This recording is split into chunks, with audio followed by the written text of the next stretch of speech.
not walk softly into the jaws of the dragon.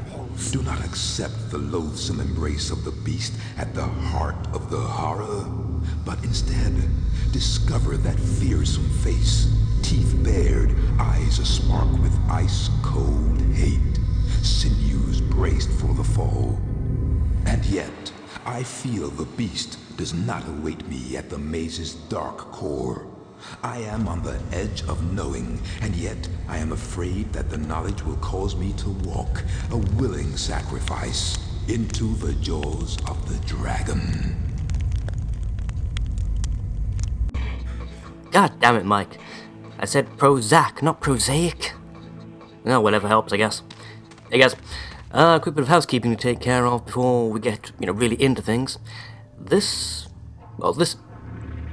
Do you mind? I'm trying to do my intro. I don't want people spitting at me. Disgusting is what it is. Yes, I'll see you down there. Anyhow, quick bit of housekeeping to do. This is the Undercity, pretty much the final area of the game, not including boss arenas. There's really not much to it, actually. It's kind of disappointing considering all the effort it takes to get here. There's not really anything interesting to look at or particularly do. The puzzles, such as they aren't particularly stimulating either. It's generally a bit of a letdown. And for some reason it includes these guys. Never quite understood that design decision. Why you've got, some of the weakest enemies in the game here. Not even in 4 stars, just see 2 or 3 of them just pottering around. I mean, perhaps if you... Well, no, there's no way you could get here at a lower level than what we currently are. You have to have level 9 shadow power to get into this pissing area to start with, so there's literally no point having these guys here. Damn. Damn indeed, Michael. Hello? Oh, there are more of you. Excellent. How truly terrifying. I know, right? So amazingly sincere. Yes. Should fess up right off the bat. This is going to be post-commentary. I've been having a lot of trouble with ScreenFlow lately.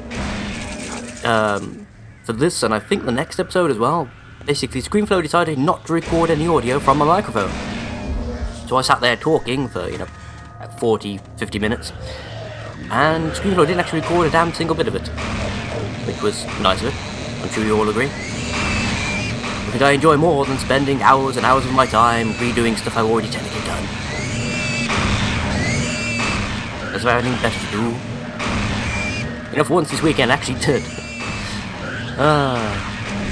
Lost a couple of hours of my life watching the second part of the Hobbit trilogy, which I still don't understand how the hell that became a trilogy. I do understand, but by mashing in all the short stories on top of the Hobbit story, which in and of itself would probably just about fit nicely into a single film. It's a nice film, don't get me wrong. I'm slightly disturbed by the weird contact lenses they've given Orlando Bloom for no apparent reason. That they don't always use either. It's some scenes have these really sort of over-the-top crystal blue contact lenses in that make his pupils look absolutely tiny. And the very next scene, he's just got his normal brown eyes. It's like, what are you doing? Do you not have a continuity editor? But considering that I don't think they used that in the original film at all. By original, I mean Lord of the Rings trilogy. So weird. It tends to pop up a lot when they're doing fight scenes. So I don't know if perhaps the idea was they were trying to intimate that elf eye colour changes with high emotion or lack of emotion. So they're quite cold and ruthless when they're fighting. But it's not used like any other character, so that sort of puts that theory to bed right away now, doesn't it? So, it was generally a good film, though. I don't remember there being a sort of a dwarf-elf love story anywhere in there. That's completely new to me. Then again, I'm not sure if Tariel was even in the original book. It's been a long time since I read it. I sort of doubt she was there. Although I'm sure I remember a she-elf playing a part in the Hobbit game. Again, it's been far too long. It's all interesting. So I'm not going to go, I can't really say spoilers, because if you're going to watch The Hobbit, you've read it, so you know what's happening. It's all good. Quite fun watching Benedict Cumberbatch act out the part of Shmom. So good. Yeah, there's a lot of bits and pieces in there, stuff they'd added in that I don't know why it was there, if I'm quite honest. Stuff that didn't match up with what was originally in the first trilogy. There's a particular effect that when you see it, you'll know what I'm talking about. It was clearly not part of the original trilogy at all, and yet they clearly used it because someone thought it was cool. Every time you get a lock on there, Mike, that'd be like amazing. Oh dear. Again, usual curse of me attempting to record stuff. I'm suddenly getting indigestion and heartburn for no particular reason. Haven't even worked up to the level of vitriol yet that would justify such a thing. And I will, oh I will, as we get closer and closer to the final fight of this game, which is utter bullshit. Let's just put it this way. Imagine if you will, you're playing yourself a game of Pokemon. You know, red or blue, something traditional, perhaps yellow, if you're a bit younger. And you're pottling along, you know, enjoying your relatively simple little experience. When all of a sudden the screen goes black, and when it comes back on, you suddenly find yourself playing Dark Souls in the middle of the Ornstein and Schmo fight. Yeah, and not only that, your character is completely buck naked and wielding the Mail Breaker. That, roughly speaking, estimates the experience of the final boss fight of this game. There is nothing about this game in terms of, apart from the environmental hazards, and some of the puzzles that are in any way challenging or, well, not challenging, no, that's wrong, difficult, that's probably a better word to use here. Except for the very final fight. You'll see when we get there, but basically the guy's got like 6 or 7 different attacks, all of them homing. All of them. Now, it wouldn't be so bad if they were all slow ones, like the True Forms use. But not only does he have the ones the True Form uses, he has these spiky, explosive mind balls of death, which cause more damage than the True Form attack. He also fires 6 or 7 of them at a time, and will usually attack 3 or 4 times in a row with them, in addition to the True Form attack. He also has a pretty much instant guaranteed hit laser, which is impossible to dodge. You hear it charge up, and then before you can even move, it's suddenly hitting you. You don't even see it move across the screen, you just see Mike go, "Ah!" And suddenly you've taken like half a health bar worth of damage. I don't mean a health point, as in like one of the petals at the side of the screen here. I mean, imagine 6 or 7 of those vanishing in the space of an instant, for no particular reason, from an attack that, as I say, you cannot dodge. Add into that the fact the guy has more health than pretty much every enemy in the game combined, and that even with a fully powered shadow gun, it takes at least 4 minutes of solid battling to actually kill the fucker. That's assuming you've got the Violator to cause as much secondary damage to him as possible. If you haven't, it's going to take more in the realm of 10 minutes. And, let's put it this way, the guy has a tendency to kill you within about 2.5. So yeah, a lot of bullshit involved in that fight. And the point of me going back to do the commentary for this section here, I have already beaten him. Though there were complications that you guys will see when I actually upload the finale episode. It's going to be weird because the finale episode is live commentary. This is not, so I'm sort of commenting on stuff that is going to be a surprise to me, or at least sound like it's a surprise to me when you guys see that section. Go away, I'll tell you I want to be. There we go.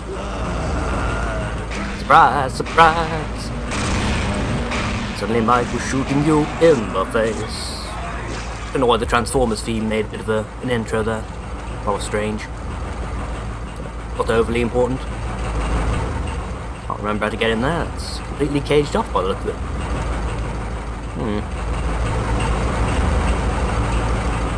Nope. Can't remember how I got in there at all. Presumably I did at some point, but life of me can't remember why it is now. In case you're wondering why I'm running around with the flambeau quite a lot here, because I'm sick and tired of the way this game comes out ridiculously dark all the time. And you can sort of counteract it to a degree by using that YouTube feature I mentioned, the ad light thing. But even that doesn't work all the time. Sometimes it causes horrendous pixelation and such, especially in the dark areas, so overall it's just better just to equip the flambeau and waste a bit of voodoo. So like I say, I never use the voodoo weapons at all. Well, there is one point I use them. I'm sure many of you can already guess what that point is, but it's not now. Let's put it that way. For the main course of the game, I will never use the voodoo weapons. Never have done, never will do. Just wonderful Technicolor going on here, all the reds and the purples and such. A couple of indigos thrown in there for good measure. Oh good, my throat's drying out, I'm starting to croak. It's always a good start. I mean, admittedly, not too bad. I mean, I can cover what's down there. I can actually, what's the word I'm looking for? Pause, that's the one. I can actually pause this and go get a drink. Probably won't, but I could. It's always nice to have the option, you know? Surprise, surprise. Or you and your crappy vents. Wooden vents. Lord, you're all gonna die in here. Just so you know. Again, the world's most unreliable lock-on system. I can't even see the guy, but I can lock on to him. Other times I can be standing right in front of you fuckers, and it will refuse to lock on. Okay, apparently I didn't kill him for some reason. My Shadow Blast probably hit the slight edge of a console or some sort of bollocks. What I might didn't do is, oh shit! Thing they normally does when they pop back up if you fail to kill them. Doesn't seem to be anything particularly interesting. Ooh, hello. I'm almost on top of the retractor, which is the only thing I actually need from this area. I say I never bother going for the full, 10 level shadow power. Pain in the arse to get, and even when you have got it, it doesn't actually help you that much in the final fight, so... I suppose maybe if I'd taken the time to go and get the Calabash, maybe that would have made things easier. Got it. Maybe. I can't remember if it's even particularly useful against Legion. Yeah, the final fight is Legion, for anyone who hadn't already figured it out. Got it. And seriously, how slow are you if you hadn't? I know we haven't seen him since the beginning of the game, but still. Come along, keep up. Blood! Head in the arse, how much these shots attenuate over distance. I got me replaying this has reminded me a lot of things about the way the game mechanics work. The fact that the range of your weapon increases the more you charge it. Stuff like that. Which is particularly pain in the arse again for the Legion fight, because he flies in amongst everything else. So you have to charge your shots in order to actually reach him with the shot. You can't just stand there and spam attack until he dies. You have to make sure that you're using at least, a 4-point attack, I think, is necessary to reach him from any kind of distance. Basically, since the auto lock-on doesn't work over, more than a couple of meters away. Oh no, it's under a couple of meters, sorry. Very weird one. The closer you get, the less likely the auto lock-on is to actually work, which is delightful. I'm sure you can all imagine. You're standing literally right under the guy and you can't hit him for shit. Every time you fire, you just fire in a straight line directly behind him. I'm getting these complaints out now because you won't actually hear it in the actual final fight. He's right, that's the clue that you're heading the right way towards the retractor in general. Symbology that appears more or less everywhere. Actually, I never did figure out what the deal is with the symbology of the, sort of, pyramid kind of structure. I don't think it's ever really mentioned, or if it is, I don't remember.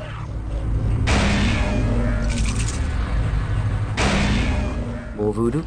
At least the voodoo stays there.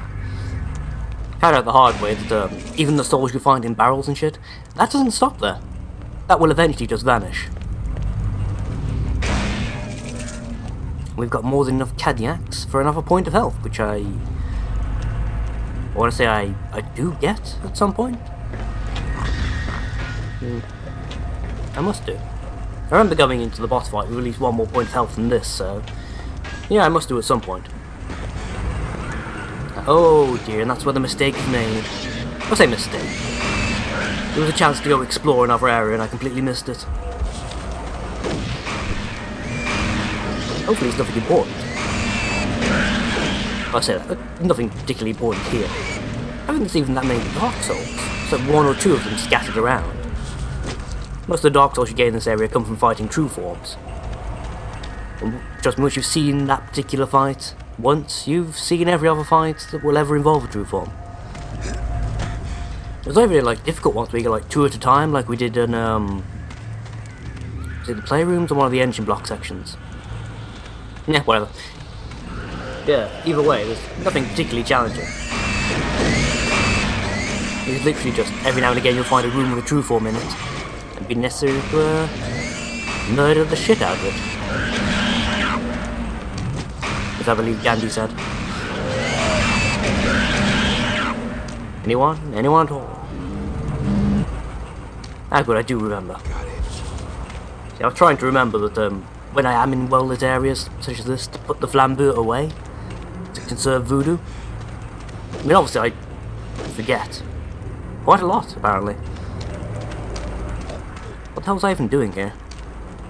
Ah, yes, I remember now. I was poncing around trying to figure out if there's any way to jump onto here, wasn't I? Hopefully I don't spend too long doing this. That's a thought actually. Just remember that once I'm done here I need to actually go and test out penumbra and such to make sure everything works out and records okay. I actually found a way around the weird blue screen issue that prevents screen flow from recording certain games. If you launch the recorder and then immediately launch the game straight after, so the recorder isn't technically active while the game launches, then it seems to get around the issue. Whatever copy protection just prevents the game from displaying correctly for screen flow just doesn't happen. It records as normal. I found out when I was trying to record a few sections of a little game called Mount Montague, which is a completely puzzle-driven game based around, again I think it's an Irish island, or an island just off the coast of Ireland anyway. There's a plague going on, there's weird shit happening, and you're supposed to figure out what's going on by solving puzzles, finding journal entries and the like. And just generally exploring the life and times of these people. I mean, I can not jump up there. I'm sure you could do that in the N64 version. Probably could. Probably badly coded collision detection between those two sections of fence. But yes, anyway. Interesting little game. Surprisingly difficult to actually comment on though. You spend a lot of time fixated on the environment and such because there's a lot of items you'll need to solve puzzles that either don't appear until you've solved other puzzles, or are so minute that it's quite possible to walk straight past them. Add into the fact that the game doesn't always behave consistently. There are some items that you can interact with one moment, but in the very next room, the exact same item, you will not be able to even touch, let alone interact with. The most obvious example of this is things like the doors and such. The drawers, more accurately. You'll find like cupboards and stuff scattered around, and in some of the places you'll be able to open up the cupboards and have a look inside. Other times, for no apparent reason, you just won't even be able to touch the cupboard, let alone open it. It means you're never entirely certain what you can actually interact with. And the sort of the spacing around the objects for the interaction icon to appear is also very, very small. It's quite possible to look at an item and miss the interaction box, so nothing will actually happen. But, you won't get an icon saying, yes, you can use this object. So you just walk straight past it. 15-20 minutes of annoyed exploring later, you'll happen to rub your face against the corners of the room, as it were, and find something that you could interact with, that you previously believed you could not. It's an interesting game. It's very, very addictive for the first half hour or so. After that, it becomes very, very irritating. Pretty much for the reason mentioned, that you keep walking past items that you need for puzzles and shit, but you don't know they're an usable item. Because nothing comes up to tell you it is. There's no item glow, no interaction icon, nothing. Barely even a cursor on the screen. So it's very difficult to tell what you're looking at, is what I'm saying. So yeah, very, very interesting game, just needs quite a few tweaks to the mechanics to be, less frustrating. There's got some great shit involved though. I mean, I look one of the opening puzzles. You have to figure out a code, a message in Morse code, in order to access, to figure out a later puzzle. You have to solve a puzzle to solve a puzzle, basically. It's puzzleception in that respect. It's very, very good stuff. A little frustrating until you figure out what it is it wants you to do. I mean, the first step of solving that particular set of puzzles is you activate a buoy. You know what a buoy is, yes? A beacon out at sea kind of thing. And at first, you're sitting there watching it flash, wondering what the hell's going on. Because, you know, buoys are supposed to flash to mark out their location. And as you walk around, you eventually find a note on a wall, which mentions the buoy contains a hidden code for yet another puzzle. And then later on, you'll also find a set of instructions on how to decode Morse code. But until you realise that the puzzle you need to solve only has 3 possible solutions, and thus you only need to know 3 letters, not the entire alphabet, things can get rather frustrating.